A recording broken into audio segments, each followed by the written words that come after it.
Passionnée de culture asiatique, je fais des vidéos pour amener le zen en toi. Aujourd'hui, comment harmoniser sa maison, les bases du Feng Shui.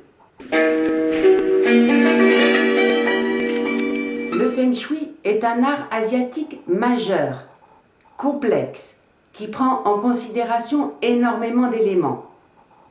Je te présente aujourd'hui quelques outils simples et te donne quelques conseils simples pour harmoniser ta maison. Tous ces conseils sont valables pour le bureau. De nombreuses entreprises ont bien compris l'intérêt du Feng Shui. Dans la première partie de cette vidéo, je vais te présenter le Feng Shui externe, comment les éléments autour de la maison influent sur le logement. Dans la deuxième partie de cette vidéo, je te présente un outil de lecture du logement, un outil qui s'appelle le Pagua. C'est un schéma en 9 parties que je vais te présenter précisément. Dans la troisième partie de cette vidéo, je ferai le lien entre cet outil et les 5 éléments que nous avons vus dans la vidéo précédente. Et enfin, je te donnerai 2-3 conseils ultra puissants pour doper ta créativité. À la fin de cette vidéo, tu auras des concepts puissants sur l'harmonie des énergies à l'intérieur et à l'extérieur de la maison. Tu es prêt? C'est parti!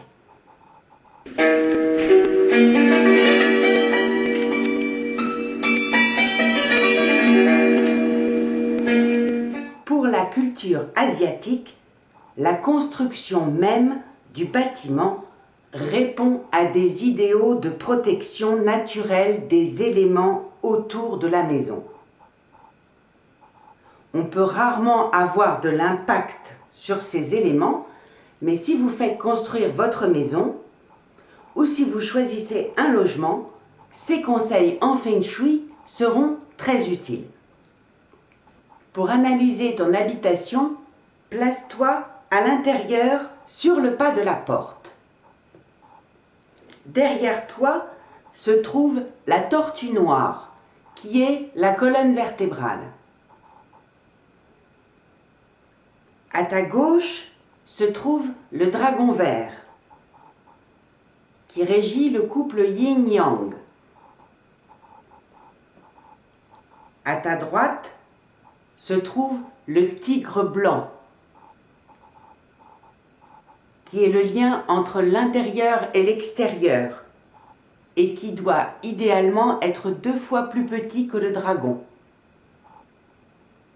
Et devant toi se trouve le phénix rouge, symbole des 5 sens, de la chance, de la beauté, de l'inspiration et du perfect yin.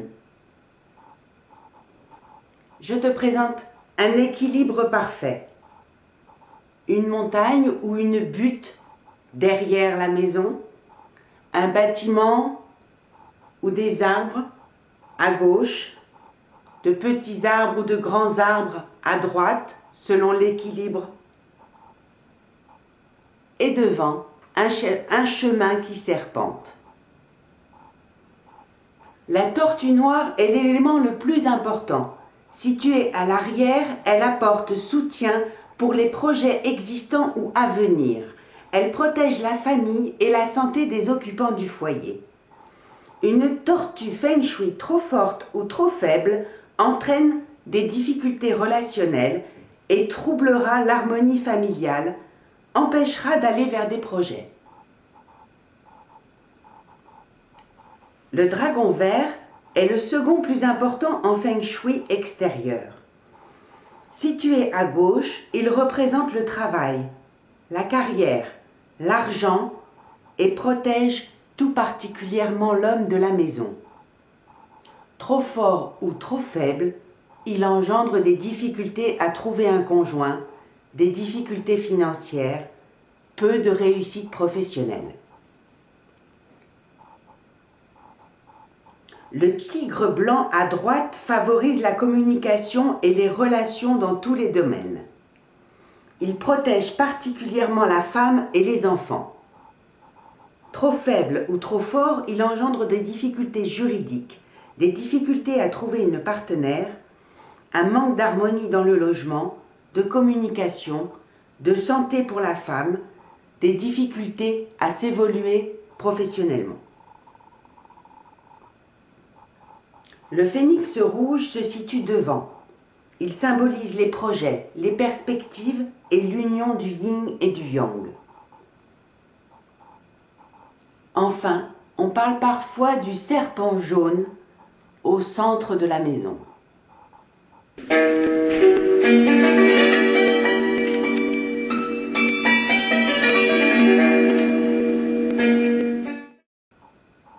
La première chose à faire pour observer l'énergie de sa maison est de se munir d'un plan que tu peux faire toi-même et sur lequel tu auras fait apparaître la position des meubles. En t'aidant de l'illustration, représente en couleur le trajet du flux d'énergie.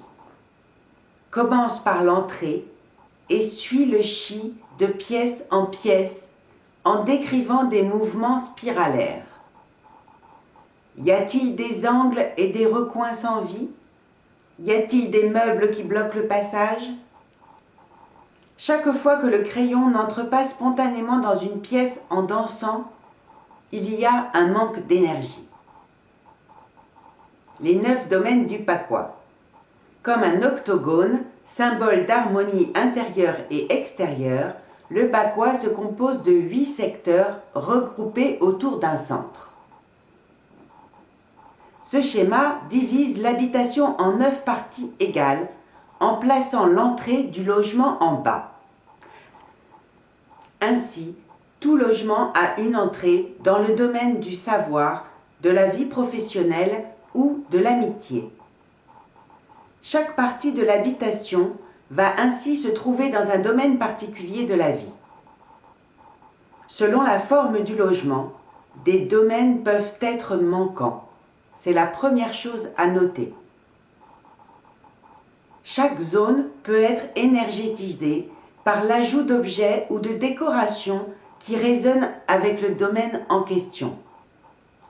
Au contraire, des éléments en disharmonie doivent être étudiés aussi.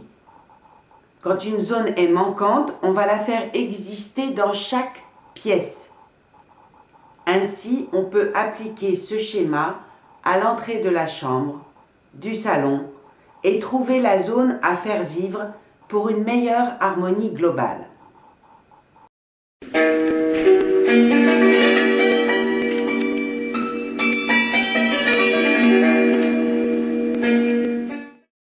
La carrière. La carrière symbolise le déroulement de ta vie et indique si tu as vraiment trouvé ta voie, en particulier la profession. Si l'entrée est dans ce domaine, c'est qu'il revêt une importance particulière. Le secteur doit être aménagé de façon à contribuer à la clarté, indispensable à ton avenir. Il faut qu'il soit clair, sympathique, accueillant et vaste. À ce domaine sont associés le nord, l'eau, le chanvre, l'osier, le coton, le rotin, le bambou, la peinture à l'eau, le noir.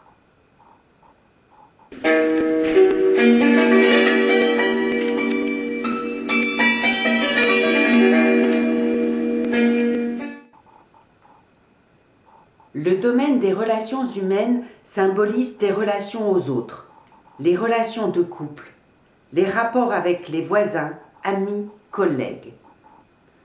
Il s'agit d'un secteur sensible qui doit être aménagé de façon propice à l'harmonie, comme des images d'union et de partage, ainsi que des accessoires allant par deux. C'est le domaine de la terre forte, sa couleur est le jaune.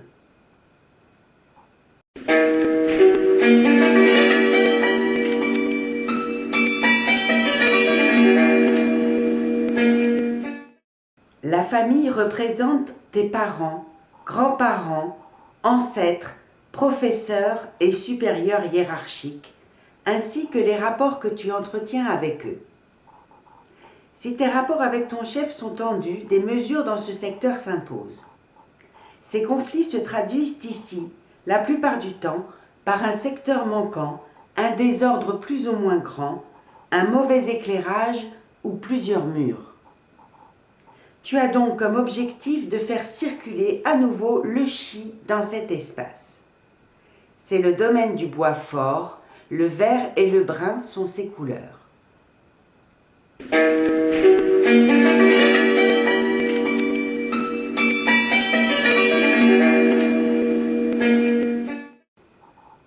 La richesse. Si tu veux mener une vie plus enrichissante, tu dois t'intéresser à ce domaine de ton habitation. Place dans cet espace des symboles de noblesse et d'exception, c'est-à-dire des objets qui te rappellent ta richesse intérieure et extérieure. L'eau étant associée à l'aisance, une fontaine d'intérieur, un aquarium ou une image de cascade peuvent se révéler efficaces pour recharger ce domaine. Nettoie régulièrement la fontaine ou l'aquarium. Le domaine de la prospérité est le petit bois. Le vert clair est la couleur associée. Une belle coupe en cristal de verre taillé, vide, ou un autre récipient noble et ouvert sont bienvenus dans le coin arrière gauche d'une table de travail, afin que de nouvelles richesses puissent s'y amasser.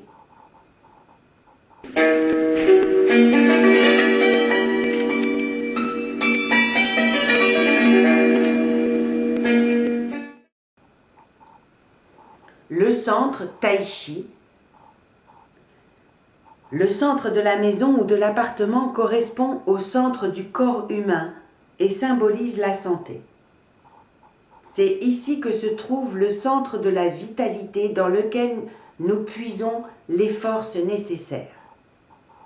Cette zone doit rester aussi libre que possible. De même, aucun mur, aucune cheminée ou meuble lourd ne doit se trouver au centre de ta maison, sans quoi ta vie s'en trouvera compliquée.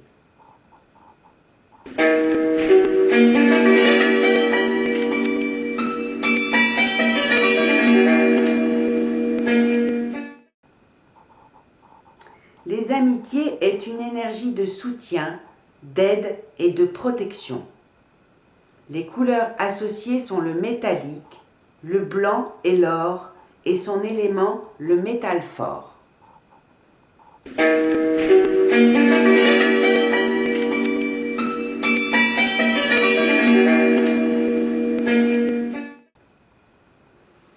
Les enfants apportent dynamisme et vie à la famille. Ils représentent aussi la créativité. Ce secteur est très actif. Il est difficile de se reposer dans cette zone.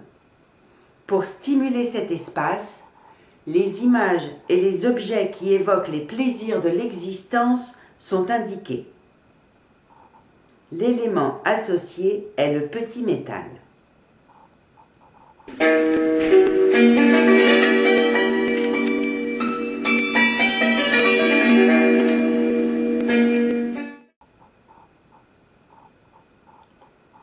Le savoir renseigne sur les connaissances intimes et profondes. Une bibliothèque peut être placée dans cet espace. Il faudra surtout veiller au calme et à la régularité. En effet, c'est quand le silence règne que les informations peuvent venir à la conscience. Pour rafraîchir ce secteur, tu peux utiliser des objets disposés individuellement ou encore un tableau représentant une montagne. La couleur associée est l'ocre et l'élément est la petite terre.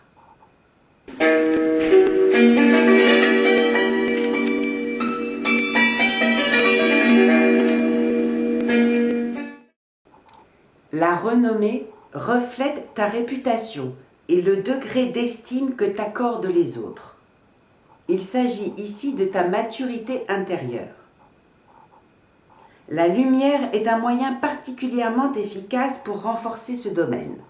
Les tableaux de grands artistes et un usage modéré du rouge sont de bonnes solutions. En effet, le rouge est associé à cette zone comme l'élément feu.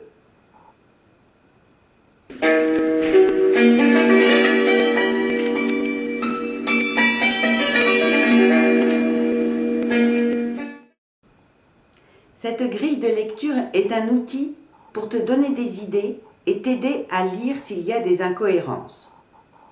À chaque domaine correspond donc un élément.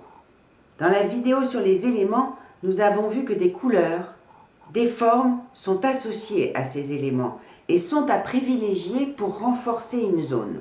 Je te rajoute les textures en cadeau dans le pitch ci-dessous. Utilise de préférence tes objets à toi, les couleurs que tu apprécies. Un détail peut transformer énergétiquement une partie affaiblie. Jusqu'à un certain point, les éléments peuvent aussi être symboliques. Pense à observer la lumière et les coins d'ombre. N'hésite pas à rajouter de la lumière. Si tu ne sais pas où mettre un objet, observe sa forme et sa couleur et détermine son emplacement idéal. Fais des essais et laisse le temps faire. La nature de l'homme est le changement. En ajustant les objets, en modifiant un meuble, tu gagnes en espace et en libre circulation de l'énergie de la maison.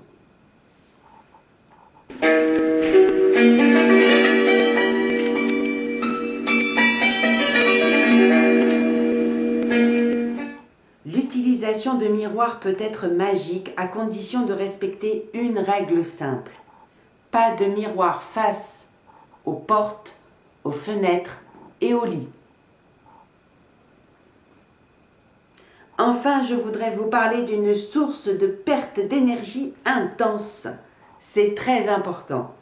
Les canalisations comme les éviers, les lavabos sont des endroits d'où l'énergie s'échappe. Les WC sont une zone de forte perte d'énergie. Aussi, afin de conserver l'harmonie au sein du foyer, il faut absolument baisser le couvercle des toilettes. Tu fermes le couvercle de la confiture? Pourquoi pas celui des toilettes? Cela mettra fin à l'éternelle question de la lunette, c'est le couvercle qu'il faut rabattre. Dans cette vidéo, tu as appris à lire les énergies externes de la maison à travers les figures des 4 animaux mythiques, puis à lire les énergies internes à travers le schéma en 9 parties du bagua.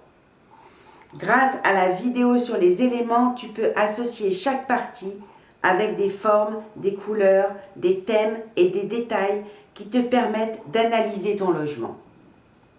N'hésite pas à partager avec tous les curieux, à liker et à t'abonner pour avoir du zen dans ta vie. Je te souhaite de l'inspiration. Pense à la propolis pour lutter contre les virus de l'hiver. Merci à toutes et à tous. C'est la fin de cette vidéo. Merci, merci. À très bientôt.